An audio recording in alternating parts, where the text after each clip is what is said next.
telling us we've been playing Uno wrong this whole time. Nice try, Uno. Yeah, by people you mean Mattel or Hasbro, whoever nice creates Uno. try, You're but lying. I think we know how to play properly, okay? So if we're going to play W Trista, we're going to play W Trista. Well, okay, so the controversy, and it's huge in the internet space. I'm actually very surprised you haven't picked up on this. You can't play a draw 4 on a draw 4, according to official. That's dumb. Yeah. That's exactly. Exactly.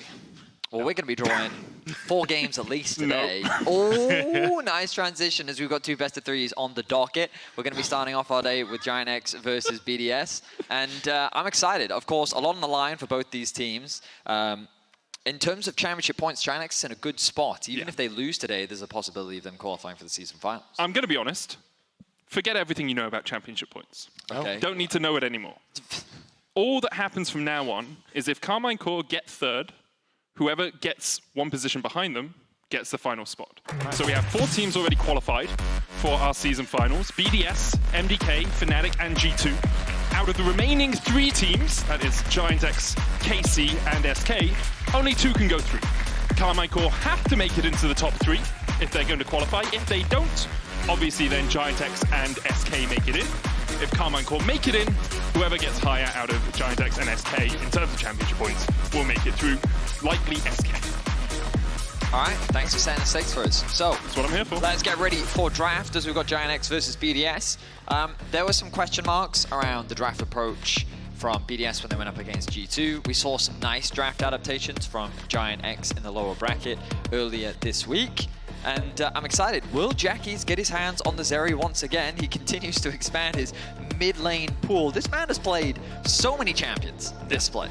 Wasn't the biggest fan of the Diana Yasuo. I'm just going to... Are you sure? Yeah.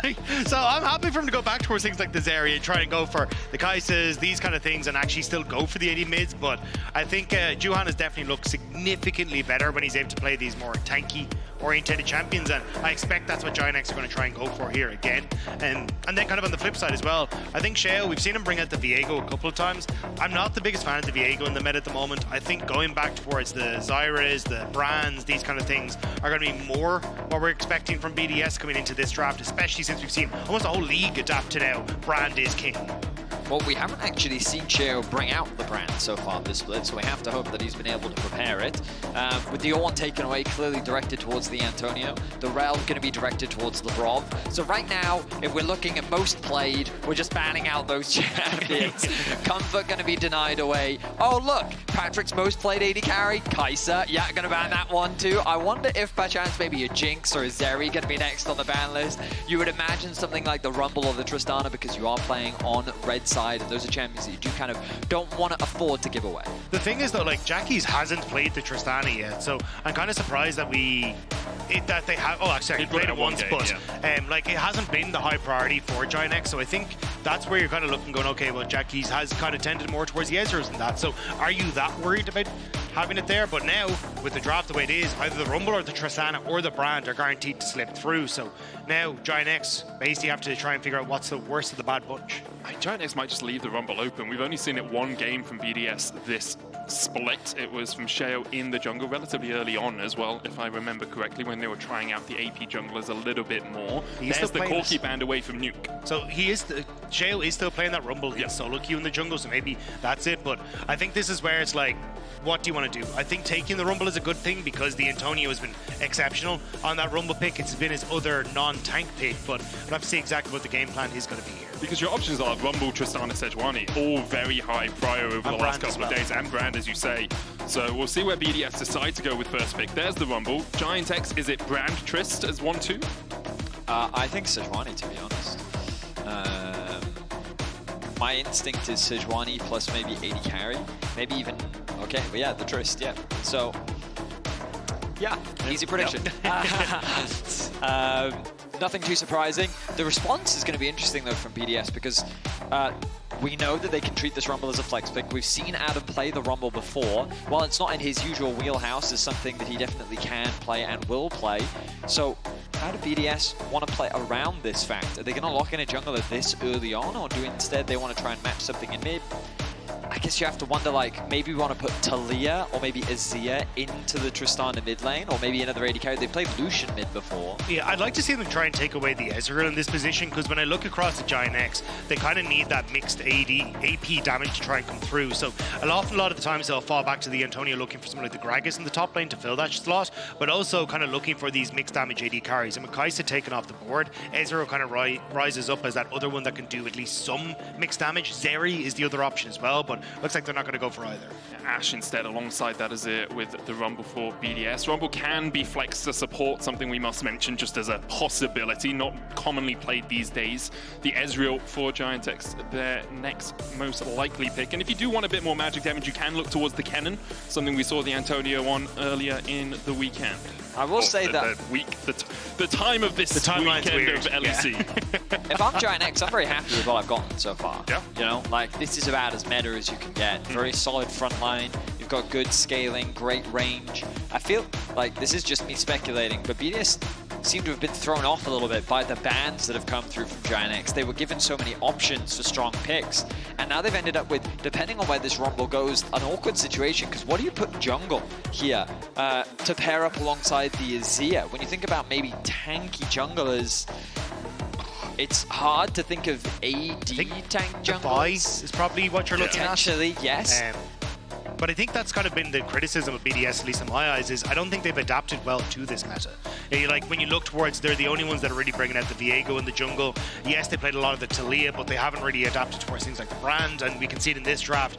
And even they kind of entered into the league and going, hey, we're still going to stick to these lane swaps and play things like the Jinx and try and go for this. So it definitely feels like they've had a very different look on the meta. You know, it has worked for them. They've looked relatively good, but I definitely think it has been something that's been a bit of a crux for them. Because the problem they now find themselves in, you talked about the Vi, Vedic, that's now been taken away as well by GIANTX.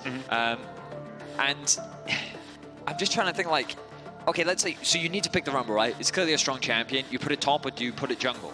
And then you're like, well, if we're going to put it jungle, what do we put in mid lane? Do we want an AD mid or do we want an AP mid? Well, we want something that's still good into the Tristana, so we pick the Azir. Yeah. And Azir makes sense. Ashe, also a great AD carry. We want to make sure we lock in that too.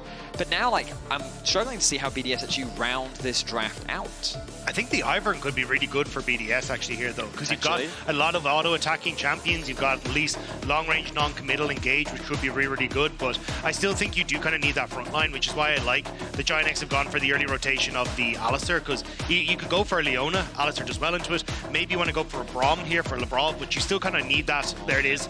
Engage. My instinct was Jarvan, but I think you can't play Jarvan into Trist Ezreal. And instead the Viego. I don't love it. I don't think BDS have a great front line to leverage their great range. They do have really good pick, though. If an Ashe arrow hits, you have the Equalizer follow-up, Heartbreaker in by the Viego. So if they can get an initial kill, they can start snowballing fights. But GIANTX is a relatively slippery team, at least the people that are easily pickable. I do prefer, though, when you have a Viego with something that can enable it, right? Yeah. And I think that when you have a Azir, not really an enabler for a Viego, you want that something like an Arya or something along these lines that can try and set up for him. So I think that's where Sheo is going to struggle through the mid-jungle. Same when you look at the Rumble. So I think a huge amount of that adaptation has to go down to the bot lane, and it's not the easiest lane to try and play against that bot lane. I think BDS have the advantage now of just pushing lanes, right? Top lane with the Rumble into Sion, like, we know what the Antonio's doing, but you're going to lose that laning phase, right? And in the bot side of the map, Ashe Braum against Alistar Ez, you're going to have push, you're going to have a lane that you can play around. So that's the good news for Sheo. He has agency in the early game. But BDS need to showcase that they can leverage this early game power, because while I think this split has been better for them in terms of their early game objective control, they've been flawless at playing around grubs and using those leads to snowball. This is going to be, in my opinion, a difficult game to execute if they get to the mid-game team fights, because GIANTX's composition is very simple and very true to their style. And I think that's the point that I want to hit on. It feels very GIANTX, right? You've got an AD carry that's self-sufficient, IgNar and a champion that's very strong in the roams. They play for Jackies in the mid lane, set that up then for, hey, take those skirmishes in towards those early void grubs, contest BDS on what their game plan is. But as you say, I think a lot of that does require you to have at least some semblance of control over your bot side, and it's going to be difficult against the double priority in bot lane.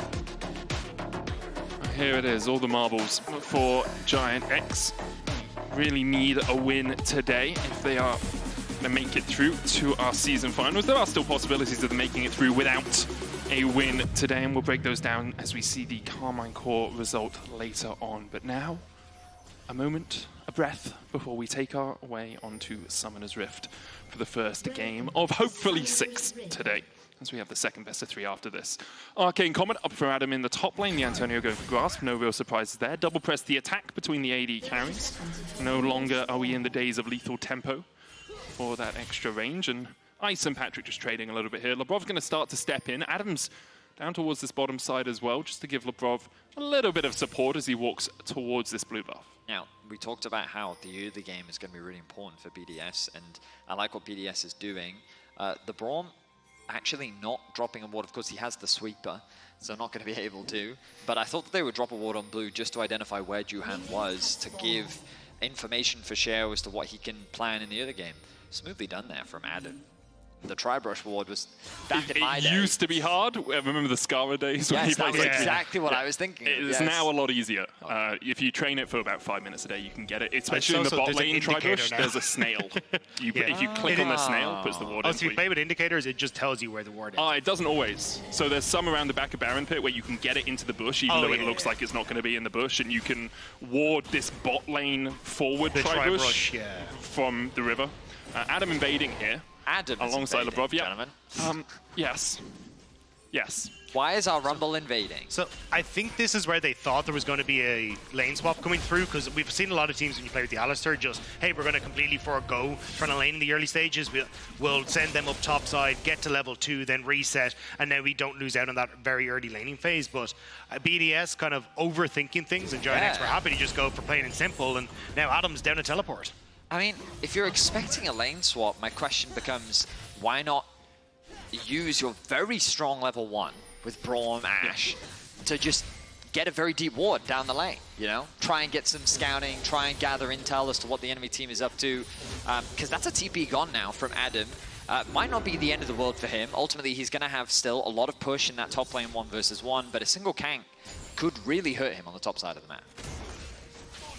Have a look at how Juhan decides to path across. Did start Wolves, then Blue, then over to the Gromp. Nuke and Jackie's trading the mid lane. Bone plating on Nuke means he avoids a little bit of that early damage, but still is hit with the full force of the explosive shot at the end.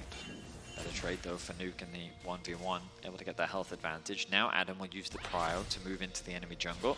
This is exactly what we wanted to see. Keeping my eyes on Sheo though, he's done a full clear from top side to bot.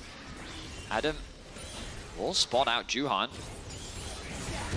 Juhan gets it with the smite, means he doesn't have it for the red, but Adam just using the fact that he can push out the top lane quickly. Jackie's should be able to escape this. He's just using all the time he has. He knows he can't kill the Sion in the lane, forces Jackie's back. The wave, not in the best states for the GIANTX mid laner, as Nuke can hold this. My man Adam has just gone on an entire tour of Summoner's Rift. It's what he used to do all the time. On Fnatic, he was the level 2 gank mid guy. Yeah, but I mean, on Rumble, I'm surprised to see him having so much impact. The level 1 invade on the blue buff TP top into enemy red invade and stopping by the Raptor pit. Throws a gank in mid, heads back towards top. You can see he's a bit behind in farm. He should be able to catch the next wave and close that gap a little bit. But yeah, I mean, he's trying to make his presence known on the map. But it's worked out wonderfully, right? Because not only did you delay Juhan, you've now guaranteed 2 scuttles for Sheo because Juhan was delayed on his clear. And you also got Nuke to crash in mid. So Nuke now gets a significantly better back as he gets the TP into mid. So it put him, not really, out of sorts, and then just helped out massively in both mid and jungle. It's an interesting strategy with the Sion kind of trying to neutralize Adam in the top lane, accepting the fact that you're not going to be able to kill such a tanky beefcake, and instead trying to make your presence known on the rest of the map. As you say, about an 8 CS lead for Sheo. That's 2 camps in the form of 2 scuttle crabs. I will say though that like Rumble can make top lane tanks really miserable. Sure. You know, and so like sure, he's basically conceding the pressure that he has to put that pressure elsewhere on the map, but he's sacrificing the ability to just really bully the Sion as a result. But importantly, the net misery on the map is still equal. That's true. He reduced the misery the Antonio was feeling to increase the misery on Juhan. And we all know Summoner's Rift can be quite a miserable experience from time to time. But the Antonio's going to be slightly less miserable as well, because he got to reset for a no magic mantle without having to teleport, right? Which is a big win in those early stages for the tank. So it just kind of gets rid of some of that early damage that Adam can do. So yes, he helped out mid jungle, but it's also helped out his lane opponent. Now, Juhan very wisely recognizes that his bot lane does have push, and given that he doesn't expect to really be able to contest the top wave, he's prioritizing this dragon. The problem, though, is that I think Nuke should be able to move first, and they're going to be bullied off it. So good awareness there from Sheo to recognize that this was happening. It could have been a good opportunity, but now the problem for Juhan is he's likely going to lose the dragon, and he's going to lose the grubs as well. Yeah, still 30 seconds before those grubs spawn, so Sheo will have time to reset if he wants and get onto that top side of the map. Yeah, I think a lot of it is going to be trying to play off this bot lane push. You can see a slow push building here for Ice. He crashes a big wave, he gets the reset, then you can play for the Void Grub. So I think that's where GX resetting already with Patrik, trying to get him a buy, see if he's a little bit safer into the tower, but try and get IgNar out on the map first. Maybe they can make a play around mid lane and try and catch BDS before they end up with that advantage towards the Void Grubs. The issue as well is for Sheo, his camps are available on the bottom side of the map. He's got Razor Beaks and Krugs, so if he wants to optimize his clear, if he wants to just farm through, get to level 6, he actually has to go the opposite way to the grubs. You can see he just took the Razor Beaks and now is going to go up towards these grubs. Still only level 5. Juhan the same though. IgNar trying to step in here. The resets have come out from Adam and Labrov, but they are way away from this fight. At least one grub you expect will go over to GIANTX here. Do this. I mean, they might get one and then get out, which is fine. He's sticking around. I mean, Rumble's on the way. Yeah, okay. I think the play was 1 and out. Yeah, to be fair to Juhan, that's probably the best case scenario for him because Adam chose to back to pick up some itemization, spend some of that gold, and then be stronger for what is a very early game fight. GIANTX should be very aware that fighting Rumble at this point in the game, nope, do not want to do that. And so wisely, he sees an opportunity to get one grub, he'll be happy with that. It does give them the possibility of the 4 grub buff later, right? Which is one of the big advantages of the change, because you can maybe find a pick later on. Maybe if you can find a good wave timing or opportunity, then at the very least you can get that. For the moment, though, things coming up in BDS's favor. About 700, 800 gold the lead for them. IgNar shadowing Jackie's here for a second. I think he was looking to see if they needed to shove this wave out, but it will eventually push back to Jackie's. Labrov now down towards the bottom side, but Patrik, like, Ezreal is just so safe. It's one of the reasons he's so good as an AD carry right now, is you can just leave him to his own devices. He'll farm with Mystic Shot, he'll jump away with Arcane Shift, and he'll be happy as houses. Happy as Larry? I don't think houses are that happy, generally. Happy. Yeah. Yeah, but isn't the expression kind of like a happy house, as in like the house that Is a home, is a happy home. Yeah, something like that, you know. We can make up expressions, let's be honest. Shakespeare did it all the time. That is the secret, like the secret talent I have of being Irish, is that if I just say something weird, people assume it's an Irish expression and not just me completely messing up what I meant to say. Ooh, arrow down mid lane going wide there as Jackie's able to step up towards the top side. BDS, the Wolves were ready to pounce, but can't quite find their mark. Jackie's still half HP under the tower. IgNar coming out of base. Juhan here to try and protect, but those Void Grubs helping out with a little bit of true damage. And the plate will fall over to BDS. Yeah, Labrov didn't hit the tower. Don't need to, man. I mean, true, I guess. Yeah, Braum, you just have to be there for the Unbreakable, and it would have been a perfect time to use it. Labrov oversteps and GIANTX strike. So I was about to say, I think Labrov was a bit worried about Juhan's ultimate coming out, but then he ended up using the Unbreakable. So with no Unbreakable available, GX were like, we can just kill the Braum. So immediately they get the combo, and great pick off by GIANTX. I mean, nice punish from GIANTX. BDS, we talked about how we wanted to see them use their early strength, their early pushing power to start building a lead. And to be fair to them, they've been able to find those opportunities. The bot lane 2v2 has been going very well for BDS overall. The top lane is starting to build an advantage. Mid is also pretty even thanks to that early investment from Adam. But now finding that pick, GIANTX. Ice with the Ghost. Needed to use it. IgNar was on his way across. TP in by Adam. Has no equalizer, but might look to set up a lane gank. Bot lane. Why be top? It's the lane is neutral. Void Grubs are up. It's about to be 4. Well, doesn't have all. Void Grubs across to GIANTX. Oh, they're not actually. Sorry. No, it's a minute away. That's right. A minute away. Yeah. It's been a long weekend. Yeah. So the TP was invested. Adam might sneak into the second bush here.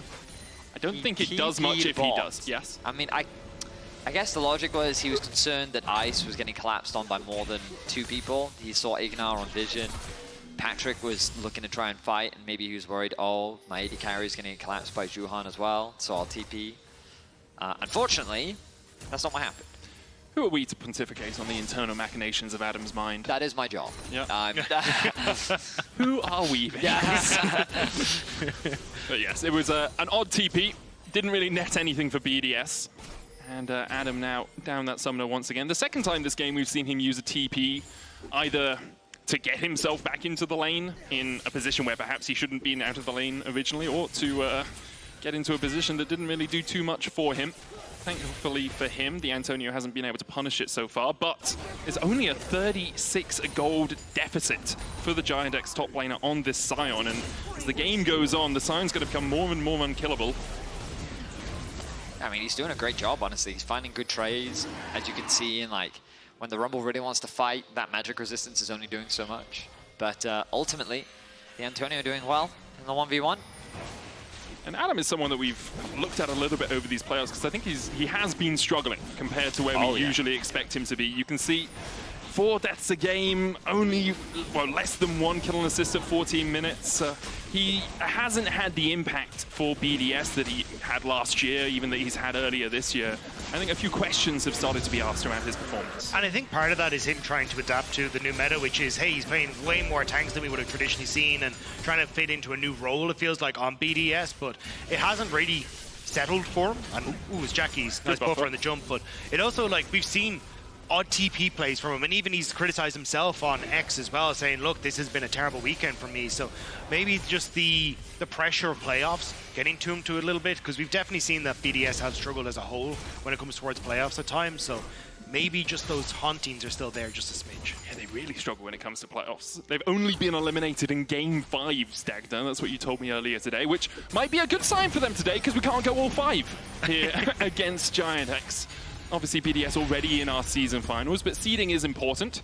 And the higher you place in summer, the better your seeds can be. But it's also that twice, 2 of the 4 times that they've been lost in those best of 5s have been reverse sweeps. Yeah. So it has not been fun times for BDS, and games essentially where they should have already been able to close out, they've just stumbled at the last hurdle. So we'll see if they're able to keep it together here against GIANTX, who definitely looking a lot more active in the early stages, trying to fight back against BDS, despite the fact that, you know, the lanes have been winning for BDS. Bear in mind, a win here would put you in top 4. Yes. And if GIANTX did that against BDS, that would be an unprecedented upset. Yep. Considering throughout the year, BDS have been a mainstay in 3rd place. Their consistency is something that has proved incredibly valuable throughout playoffs, and this playoffs, I think, has been uncharacteristic of them. Of course, they did meet G2 earlier in the upper bracket than they typically have, and being knocked down into the lower bracket, though, you expect them to be favorites. And I'm not going to count them out of this game just yet. They still have a small gold lead, but I am concerned as we get into the mid to late game team fights, how well they'll be able to execute with this composition that GIANTX have drafted for themselves, simply because I think GIANTX's composition is very straightforward and, in theory, easy to execute. Yeah, and I think especially when you look back at like the MDK series, there was a lot of uncharacteristic mistakes coming in the way they approached the fights, right? And it looked better against G2. Unfortunately, just losing out in some of the early skirmishes gave G2 that early lead, but there definitely is questions on BDS and questions on Labrov, but he still gets hit. Glacial Prison hits onto Labrov, but he is able to walk away for now. Patrik jumps forward with that arcane shift. A flash used by Labrov. In the end, to escape. GIANTX looking to collapse a little bit here. Juhan just around the corner. No ult for him, of course, just used that. Juhan not spotted by the hawk shot there either. There's nothing really for BDS to walk into this bot side jungle for. The red buff spawning in about a minute's time, but they don't need to contest anything right now. Very slow game, gentlemen. What do you mean? Yesterday, time is passing at the same rate it always passes, Vedius. This is the... Yeah, I mean, a little bit too... Dagda and I coming off the back of casting G2 Fnatic yesterday. Yeah. And there was like 30 kills in 25 minutes. Yeah. It was a series for the ages in the LEC, but yeah, more of a... Well, yesterday wasn't an elimination series, and this is an elimination series, and they tend to be slower. The games on Sunday as well were a lot slower than Fnatic versus G2. But we'll see which of these teams can... I mean, Herald should be the objective that both these teams are looking at. All right, so BDS recognize, hey, we can go for Herald, let's go. So GIANTX going for the cross map. They don't have much of a wave to play with. So Nuke is going to play safe, wait for the wave. Labrov should spot out. Well, no Juhan spotted yet. Now it should be. Yeah, spots them both. Nuke shepherded back to the tower by the Braum. The Antonio stopping Sheo for the moment on the Rift Hub, but Sheo doesn't really care about the Sion. See a move coming down from Ice as well towards this bottom side. Nuke able to clear out the wave, already has that Nash's Tooth. Can wave play pretty quickly as Juhan is just able to steal away one of those Krugs. Good lead, or good heads up from Labrov to be like, there's chances are they're going to try and cross map. We haven't spotted them on anywhere in the top end, so roaming bot gets the play. Now Adam is here. Flash from Juhan, Ice flashes away, and China Crystal going down. There's Equalizer as well, but Juhan not really the target you want. Patrik low as well. Juhan being flamed to death and is burnt poor in the mid lane. IgNar on the front line with the Unbreakable Will, gets a knockback. Will that ultimate time out? It will. The Ignite ticks and takes him out. Adam gets on the board. Excellent play from Adam. The ultimate was a great follow-up from the Ashe arrow, connecting onto both the Sejuani and the Ezreal. Patrik was forced to use his E defensively very early on. They'll also do a lot of damage, but Sheo, he has overstepped his bounds. The tower will still fall, but ultimately 2 for 1 plus the mid tower puts BDS in a good spot. Did you need to ride that, Sheo? Did you need to get on board? The Rift Out doesn't do any more damage if you're riding it. It just spawns more mites depending on how many Void Grubs you picked up. I wonder if he's thinking that he would bounce further away. Yeah, so but the Antonio has a knock-up. Yeah, no, I mean, I agree with you. I'm just saying that I think he thought. In any case, let's look back at this. So the play comes down onto Ice. He flashes very early on. Nice fraction from him, but then the Ashe arrow comes through, and then look at this Rumble ultimate. Yeah, the Rumble ultimate's great. Even the fact that you get the slow coming through from Adam afterwards is fantastic. We managed to pick off Juhan. The sidestep on the engage coming through from the Antonio is great. And then between the Leandri's burn and the Ignite, it's Adam who ends up getting the tick on towards IgNar as well. But then the series of unfortunate events happens, which is trying to get this charge and guarantee the little bit of extra. You can see the Antonio's already revving up, knowing exactly what he wants to do. Yeah. And he ends up falling. I guess the mites did help take down the tower. So there was an argument that by riding it, although he paid for it with his life, they get the second tower of the game. I'm convinced he just thought that he would be thrown back far enough that even with 3 there, he would be fine. I'm convinced of that too, Vedius. But once again, who are we? It's our job, medic. It's your job. I'm just here for the shouting good. I see. Now, Dragon is alive, and the Scuttle Crab is going to be secured by BDS. The bot wave getting caught by Jackies. This is really difficult for GIANTX to compete, though, because if you're walking through these chokes with Adam's ult, it's not great. Numbers advantage, though, is lending itself to them going in. Flash on Silver Onslaught, Heartbreaker away. There's the Equalizer down. TP behind from Nuke is a possibility. There's a ward around the blue buff, but they haven't used it yet as he continues to harass it down that top side tower. Juhan falling low. They jump back in, though, and look at the damage. The Buster Shot almost saves them both. Ice behind the Unbreakable, but Jackies jumps in. He'll pay for it with his life. 2 for 1 so far, the exchange. Nuke has joined the party. How are GIANTX going to wrangle their way out of this one? IgNar on the front line, Labrov jumping back in. Patrik putting the damage down from across the wall, hits another Mystic Shot, dashes forward, Unbreakable back for Labrov. Spectral, more hits from Sheo, but they just can't get onto GIANTX. 2 for 1 in the end. I think they needed Nuke to commit earlier. Yes, he got the tower on topside, but if you were going to take that fight, it would have been great to have him TP in behind, get that shuffle set up beautifully for the rest of it, because BDS nearly won 4 versus 5, but in just that one overstep, GIANTX are able to get some of that goal back in their favor. Because the way I interpreted that fight was GIANTX should have lost way harder than they did, but just because they have so many tanks, they gotta, like, this is an overcommitment, right? This is way too hard of a force. You are trying to fully commit onto a Braum Ashe Rumble in a choke point like this. The Braum is soaking up a lot, he's able to flash away, and at this point I think I agree, like BDS should just disengage. They get 2-man knock-up by the, like, look, they're diving underneath the tier 2 tower to try and secure these kills. They end up getting it, and at this point you're thinking, oh, if Nuke was here a little bit earlier, this would have been a one-sided affair, but the value of these tanks just goes to show how durable this squad is from the side of GIANTX. And it felt like miscommunication, basically on a, hey, we want to play this fight versus we want to get top tower versus what the TP timer is. And it means that BDS end up punished. Now, we're still back under the rift and they get the dragon, but position now on top side. Looks like GIANTX trying to set up for something on towards the top tower, but won't be able to get there. It's still a 2,500 gold lead for BDS. 2 dragons to 1, 5 grubs to 1, 3 towers to 0. They're still in control of this game, at least as far as the scoreboard shows us. And you can see Nuke building up towards his second item already. Ice on his way there as well. In fact, Kraken static complete for Ice. Patrik sitting on a Triforce and Jackie sitting on the Kraken Slayer. They are going to be incredibly powerful as the game goes on. So far, fights have been very messy, have been a torrid affair for both teams. We'll see who can come out on top in the next one. That's how I think of him, GIANTX. I want to start trying to play around Jackie's. Like, use the fact that he is so strong to get these side lane turrets down. And they had good vision there. I think they actually spotted Labrov backing, which is where they could have tried to position more on this top side. But now with Labrov getting back off his reset, it becomes very difficult to threaten any sort of top side right now without having that deeper vision that was just cleared out. It's also Jackie's wanting reset for the FLICKR blades, right? Like that second item so powerful on the Tristana, just increases your damage output almost exponentially.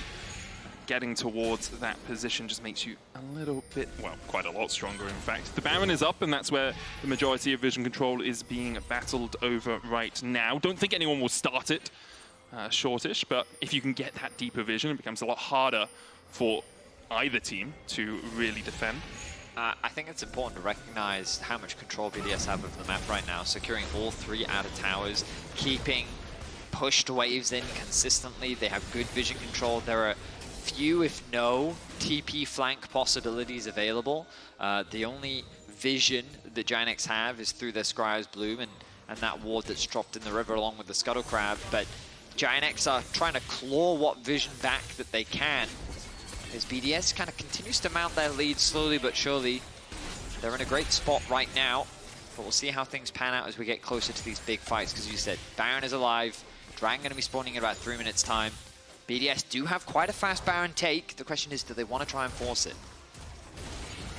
I think you can see that GIANTX are very nervous of BDS Baron take because there's so much vision that's planted around this top side to spot out any sort of play towards that Baron area. But I think if you just play this slow as BDS, which has kind of been where they've found their success over the course of the regular season, pushing in waves, having Nuke aside, getting to farm up, just slowly but surely strangling people out, and then using that maybe to fall back to Braum, but more than likely find a pick, find a play that catches GIANTX at a numbers disadvantage.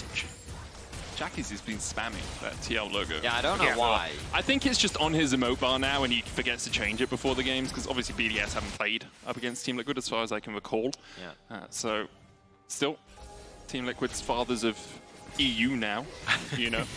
Fnatic, best team in our region, TLP That's them, true. right? So, That's a great point. Sure, that will be the case at Worlds as well. It's GIANTX here trying to defend around this midway. There's a cannon and a caster pushing forward. BDS able to force Patrik and IgNar to retreat a little bit. Patrik can still clear out that wave pretty quickly. 2 items on all the carries, including Adam, who has Riftmaker Leandri's complete. My concern for BDS is always going to be how tanky GIANTX's frontline is and how much damage their backline can put down. As the Unstoppable Onslaught comes out from the Antonio, he can tank that tower for 1.5 years, and in fact he'll have to do that now. Burns the flash. Sheo looking for that flank position, has the Heartbreaker. Can he steal a soul? Not yet. The Antonio will be able to walk away and heal up a little bit. Yeah, the tanks are great if they can, you know, provide the CC to set up, but none of the CC hit onto BDS, so they're very easy able to turn that around. Now, Sheo taking a step. This might be a little bit too far forward, but GIANTX, not sure where the reinforcements are with Nuke on that top side. That was just a terrible initiation. Like, I'm sorry, but you, from range, charged as an Ashe with Ghost, and you had to flash. Got him. I don't agree with the engage. Nuke was perfectly safe, pushing in top lane as well. And the bigger problem is you've now conceded all of your topside vision once again. And this is a good Baron force, in my opinion, because now GIANTX haven't had the opportunity to replenish their vision. They're going to have to fight their way back towards the pit. Baron down to 6,000. The Antonio coming around the corner. Frontline IgNar going in. Labrov there as well. Adam falls low, has to flash, but he's knocked up. And now GIANTX have found one. They're looking for Labrov, who flashes across the wall, but Jackie's can chase him down. Stunned up with the permafrost. GIANTX find 2. Is this really how GIANTX is going to turn this game around? Just let them engage for you, Betty. I cannot believe, like, BDS seemed indecisive around what they wanted to do. I thought that they had 2 members trying to zone GIANTX away to then fully commit to the Baron. But then GIANTX commit onto those 2 members, BDS peel away from the Baron, and then they end up just losing the fight. But it doesn't make sense at all, because the idea for the play that I expected BDS to say was, we see both solo laners on bot side. Let's start Baron, we get the double TP out, and then we back away. Yep. But you get the double TP out, and then as Vedi was saying, you've now overextended into that topside jungle. So GIANTX get the fight, they get the Baron, they're getting towers, and they just get everything. Like, you can see it as we start to come in. They get the double TP, they see them on mid-wave and the ward, but the two members, Adam and Labrov, are just way too far forward. Then there's a scramble to try and save them, which only puts the rest of BDS in trouble as well. But you could see that once the fight had started, Sheo's still hitting the Baron, which makes me think that the conversation is finish Baron, but then two of them peel off it to try and help in the fight. And that's why I believe that there was an element of indecisiveness there. And whether they could have finished the Baron, I don't know, because it was still pretty healthy. Equalizer goes down, but Adam's in for a world of hurt here. Gets away with the scrap shield in the end. Yeah, but I think the problem was the conversation was still happening. You needed to have already decided what you needed to do, and fortunately for BDS, well, Patrik has used the cleanse. But yeah, I think BDS, this has kind of been the problem in playoffs, is that the decisiveness and the well-coordinated team play on the map that we saw in the regular season hasn't really translated into playoffs. Like, we got a little bit against G2, but the funniest thing to me is we had a segment on Ready Check, which was Odoamne summarizing Giants' gameplay as flipping a Baron, and he made the comment, if they consistently flip Barons and win games, at what point do we call it an effective strategy? And then they go and do it again! I'm like, and it wasn't even them initiating the Baron, they're just like, oh, Baron, we'll take that. In the end, if you flip enough things, you become an expert at it, you know?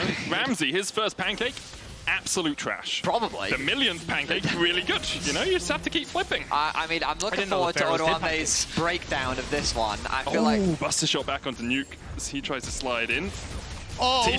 TP? No. He gets him! He gets him just! Yeah, the Kraken Slayer plus the Infinity Edge.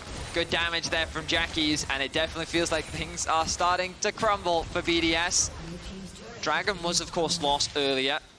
BDS find themselves on Soul Point, but GIANTX now in the driver's seat, as they're the ones putting deeper vision, sieging onto these tier 2. So much standing gold was secured as all the outer towers fell. GIANTX looking to upset BDS as they're in a winning position now here in game 1. 2,500 gold in the lead, looking for the tier 2 in the mid lane. Labrov on that front line, gets the stun onto the Antonio. Glacial Prison though lands, and there's the engagement in a headbutt. Pulverized, put in the dirt. Sheo goes down again. BDS are just getting caught out everywhere. The entire time you're taking this 4v4, you've even got Jackies pushing in on top side, so you lose a member, you lose 2 towers. BDS are just completely out of sorts, and GIANTX are doing a great job to punish every single step. I must say, I wasn't expecting this from GIANTX. I definitely wasn't expecting this from BDS. If we kind of look at expectations, BDS and SK come in the clear favorites today. You know, we had a clear top 4 at the end of the regular season, and GIANTX ultimately just punishing the mistakes of BDS. And you have to remember, yesterday on PGL, when Noah was asked who he thought would win today, he said GIANTX, and I think everyone was a little shocked, because it's like, well, BDS, as you say, clear favorites, but obviously things are working for GIANTX right now in scrims on stage. Things seem to be aligning. And if you think back to this time last year, it was where XL managed to have that pop-off moment where they end up beating G2, or sorry, pushing G2 to all 5 games in round 1 of playoffs. Then they started that miracle run right the way up till finals, and a lot of people were doubting them at that point, but by the end, a lot of people were believers. So is that magic starting to repeat itself now in 2024 for GIANTX? The irony is, and of course, it's only game 1, so I won't like be too dramatic. No, hyperbole. Go. Yeah. Come on. But BDS, the reason why they consistently got top 3 was because they had a formula. The reason that we always talked about that they couldn't win was because their formula became predictable, and so they needed to change things up. Now you've got a team like GIANTX who's very predictable, has a very strict formula. And if the predictability is will cause some chaos around a Baron, I don't know how predictable I mean very much that like in actually terms of their predictably draft. unpredictable. Yeah. I mean in terms of their draft. True. And again, back to Odo's point, if they keep just securing Barons, whether it was clean or not, I mean, at what point do we stop calling that unpredictable? So they predict the flip. Yeah. It was something T1 did for quite a while over a couple of years. We talked about how bad their vision setup was around Barons, and obviously I'm not saying GIANTX anywhere like near comparable to T1. GIANTX right I'm now. saying the Jackies idea is of FLICKR. saying we will flip things consistently is a proven strategy in League of Legends and does work for some teams. So now, just to clarify, Patrik, I mean Jackies Gumayushi. is the next FLICKR. Yeah, That's and what it's Medic Patrik, calls. Patrik Yushi in the bot lane. Yeah. IgNar. Anyway, back to Antony the game. Zeus. 10 seconds until Dragon. Dagda, can you bring up the menu app for me and just showcase, like, the vision is, it's pretty clear. If it's not, yeah, just look at all those wards. If anything, that's an excessive number of wards. It's going to be very difficult for BDS to contest this. Would be BDS's soul if they manage to steal it away, but as you say, pretty difficult to do so when you can't get anywhere near the dragon in question. A 4,000 gold lead now for GIANTX, their second Drake on the board. 3 items already finished on Patrik, 4 on Jackie's, and he's having a whale of a time, and what a split he's been having as well for GIANTX.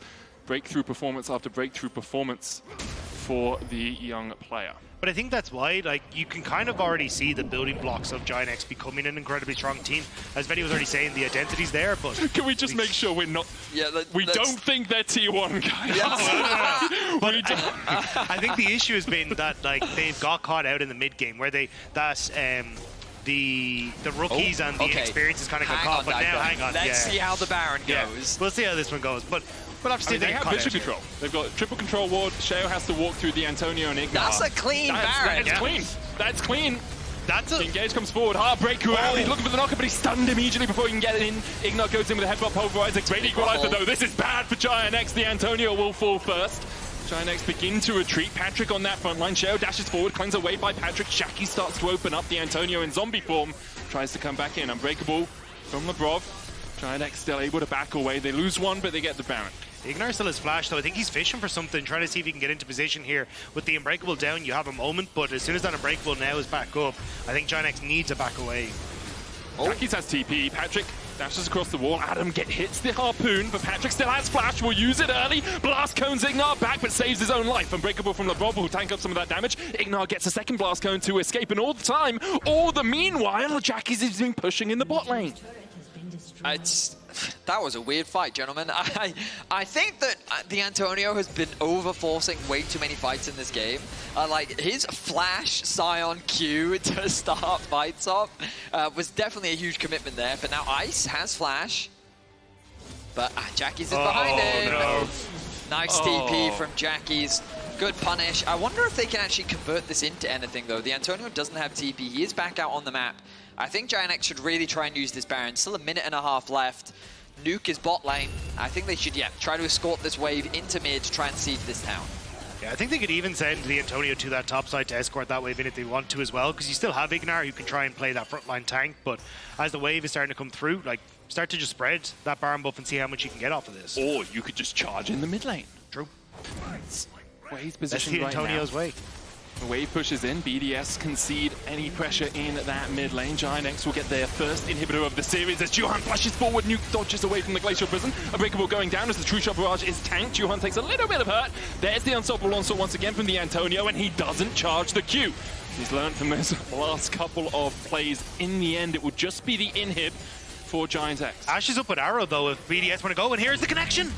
Onto Patrik, has no cleanse, but I think he's just got out to safety. Nice buffer on the Arcane Shift to get across the wall. Gets him far enough away behind his meaty front line. But we're still kind of seeing, like, GIANTX, you can play this cleaner. Like, you can take the inhibitor turret and the inhibitor, back it on up, play off of top side, but it's these little overextensions where it's trying to get that little bit too much that ends up coming back to bite them there, where, again, they didn't end up dying or anything, but putting themselves in precarious positions. So I just want to see that from GIANTX, where it's a little cleaner. You don't have to overforce on so many of these plays. Just be happy with getting an inhibitor, getting waves in your favor, and having that reset timer. Honestly, BDS's composition loves it when you engage into them. Braum, Ashe, Azir, they love walking backwards while hitting you while you can't hit them. But GIANTX's comp loves to engage. Sejuani, Alistar, Sion, great champions are just soaking up damage and being able to weather a lot of your durability in order to find those initiations. But the problem is, and the awkward situation for GIANTX, is their damage is Jackie's and Patrik, right?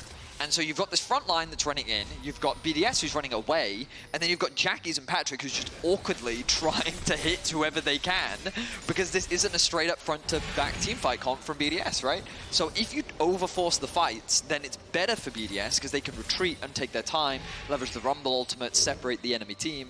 And that's why GIANTX, as you rightly said, just need to be patient. They need to force BDS to come to an objective, just like they did around the Baron, because then they can actually get the fights that they want, and BDS can't leverage their disengage and kiting tools.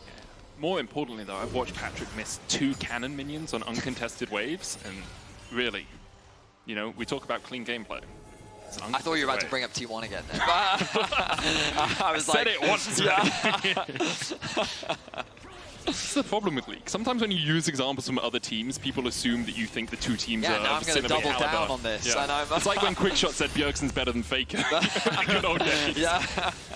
As GIANTX and BDS contesting for the mid-wave prio. BDS just looking to get any little bit of gold they can back off the map. Another Drake over to GIANTX. You can see that combat gold. A 7 percentage point difference between the two teams as Labrov is caught out, puts up the Unbreakable. Glacial Prison going down. He tries to flash, can dash to ice, but he's knocked up before he can get to the blast cone. Another kill over to GIANTX. Sheo just trying to push in the mid-wave as Nuke is trying to push in top, but they'll need to try and reset here. The Antonio is chasing Nuke out, just to guarantee that you have the extra little bit advantage, but does the cannon stay alive? You get the debuff? It stays for long enough. The tower melts like butter in the face of the double AD carries. And BDS made the cardinal sin this game. I only see one marksman on their side of the map. The Antonio spent this entire time chasing Nuke the whole way back to his base so that he couldn't actually get in for the any sort of TP play or even get into a position where he could try and fight. So nicely done by the Antonio. And again, GIANTX, they're playing this really smoothly. There has been moments where it's been a little bit over-aggressive, but not actually getting caught out, whereas they're catching Labrov and many members out in these sort of positions. Quite frankly, I think BDS is just making a mistake trying to contest this vision. Like, I see Sheo on the map around mid, and you should be aware that GIANTX have nothing else to play for outside of the bot side wave. So he did get punished rightfully, and GIANTX secured another inhibitor. I think it's also something that GIANTX have kind of learned from what we saw against MDK. MDK consistently hiding on brushes, catching out BDS as they overextended, kind of like Labrov is doing at the moment. Backs away with the Unbreakable. I mean, the problem as well is, like, Labrov is tanky, but double AD carries always reach a point where tankiness only means so much to them, right? So, I mean, I will say, it's a bit sad that you can run effectively a full AD comp, and they still do this much damage. Remember when we all hated Yuumi? Why do we all hate AD carries with the same fervor? Because there's a lot of AD carry players out there. It's really annoying. And now they can flex multiple roles. I think 5 of the top 20 mid laners are AD carries right now, so we'll see how this next fight develops, whether it is just the double AD carries coming out trumps in the end. The tank line has been so effective for them so far. Nuke looking for the flank here. The Baron down to about 10,000 HP or so. BDS unable to get in. You can see Jackie's pushing in bot lane with a wave. Adam has to top lane with a wave. Adam has to answer the bot lane. Glacial Prison going short, but there's the unstoppable onslaught. Nuke flashes away. Sheo dashes away with the Heartbreaker. Ice begins to open up. There's one. Sheo can possess the Sedge. Adams rejoins the fight, has that equalizer, puts it on Jackie's, who pops the Buster shot, jumps away. Sheo still chasing forward. GIANTX able to get away for the moment. BDS's health bars looking pretty low. Labrov will start healing up with the Warmogs. Jackie's opens up on the Baron as BDS will reset. Nuke still has the TP, and it looks like GIANTX will call off the Baron play for now. You're happy with that as BDS, though. You got a kill, and you managed to get GIANTX off that Baron. You'll be able to pick up some of these waves as well, just get some more gold into your carries. So, in the grand scheme of things, I think you rush now, right? Yeah, potentially. You got the TP here for Nuke, and he's very strong. Everyone, they can mount this. They have no vision here as well. Nuke's going to TP in just to make sure that it's safe as houses, but BDS should secure this one without any real contest from GIANTX. A Baron to BDS after a single kill. What is going on? Peak League of Legends come from Europe, buddy. I'm struggling to understand how this game is devolving into the state that it's currently in. So the first Baron, BDS fumble the execution and GIANTX steal away. Yes. GIANTX then get the second Baron. Yep. Then when GIANTX tried to start up the third Baron, they then forced an initiation without Jackie's. Indubitably. So their only damage was Patrik. Quite. They tried to force a 4 versus 4, I think it was 4v4, it was either 4v4 or 4v5, in which they lost, which then conceded them the third Baron of the game. Yep. So now the game is basically in an even state where everyone is almost full build. And we don't have an Elder Dragon yet. No. So you did understand it. Yeah. Great analysis, buddy. Now that I've said it out loud, I do now, in fact, understand how we've reached this point. That's the plot of the game. But what's the theme? Suffering. Said it early. League of Legends is miserable sometimes, buddy. Oh, good sidestep. Gets away from Sheo, but there's more. Unbreakable will coming out to get away from that arrow stun, who will be able to flash across the wall. Still chased away here. Antonio coming in from the side. IgNar will fall. Antonio joining the party now realizes perhaps that wasn't the wisest of decisions. So BDS is just going to win this game now?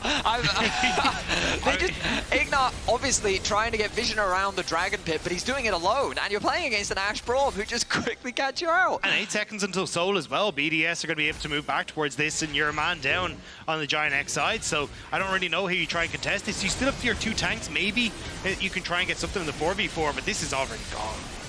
Cloud Soul secured for BDS. They'll wear that buff for the rest of the game. The Baron expires in a minute's time. They might have time to push in a couple more waves. On the other side of the map, Jackie's has decided these boots are not for walking. He's sold them and has gone 6 full items on the Tristana. You know, often at high-level league, draft is normally the determining factor, right? Because if you assume that both teams execute their drafts to the theoretical potential, then there's a kind of predetermined outcome, right? I don't think draft is the factor in this game, even remotely. There have been a comedy of errors, people getting caught out left, right, and center, executing around the Barons. I'm fascinated to see how this ends, because quite frankly, gentlemen, I have no idea. It's still, like, as you say, it does rest on a knife's edge. BDS, if they win one fight, the base is theirs. If GIANTX can find that turnaround fight, which they can definitely do with the amount of tanks that they have and the damage on Jackie's.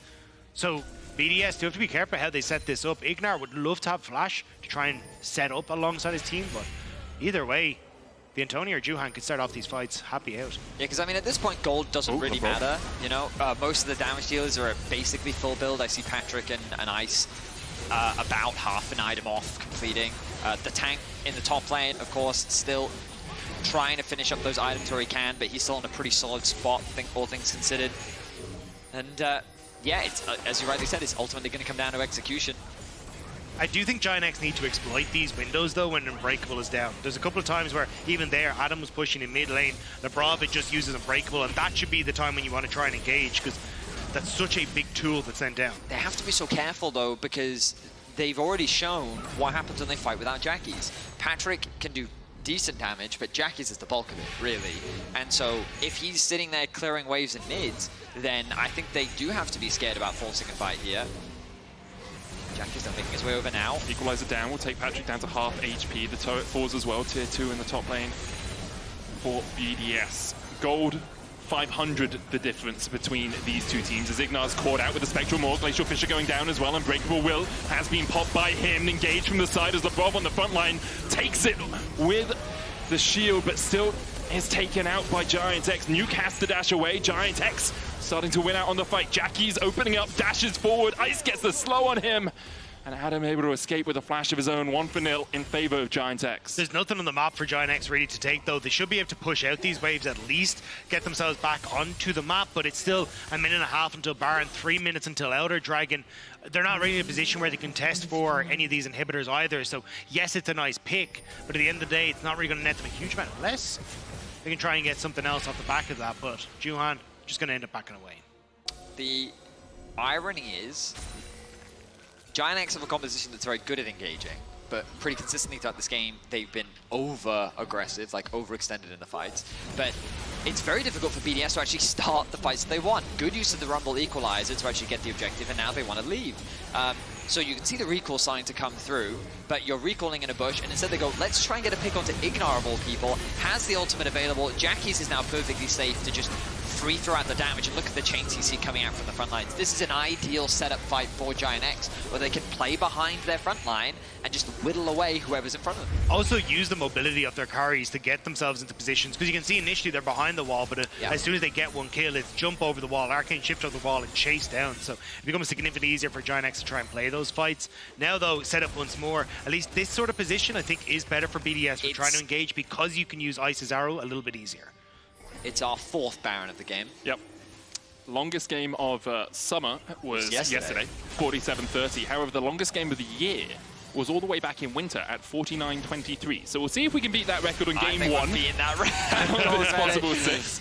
GIANTX have set up control around the topside river. They have Baron in their sights 7 seconds before it spawns. Sheo stepping forward straight into the face of Patrik and takes a chunk for it. Oh, he's forward. They can't punish him. I'll put down the equalizer. Patrik might have to burn the flash. Doesn't do so yet. Arrow goes down onto Jackie's, and Jackie's is shut out of the fight. Nuke shuffles them back as well as Juhan starts to retreat. Patrik dashing back. Nuke going in. Ice flashing forward as well. Juhan down. Alongside him, IgNar sent back to the fountain. Only the Antonio remains standing, and soon he will be sent to a quick grave by BDS. One fight was all it took. No longest game of the year here today. BDS will close in on the win. All it took was an arrow onto Jackie's, and BDS found the pick that they needed. It will not be the longest game of the split, as BDS is going to take game one. Well, a couple more of those will be interesting at least. I mean, I am surprised that BDS ended up winning that game.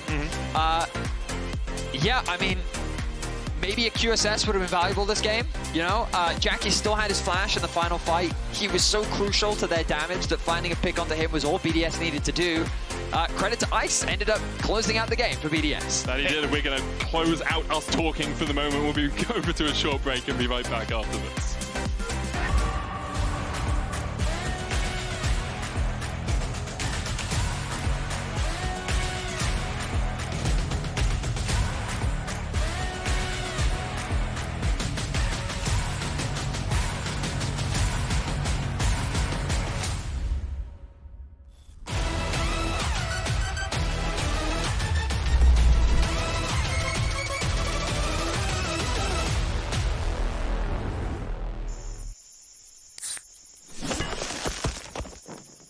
Red Bull gives you wings.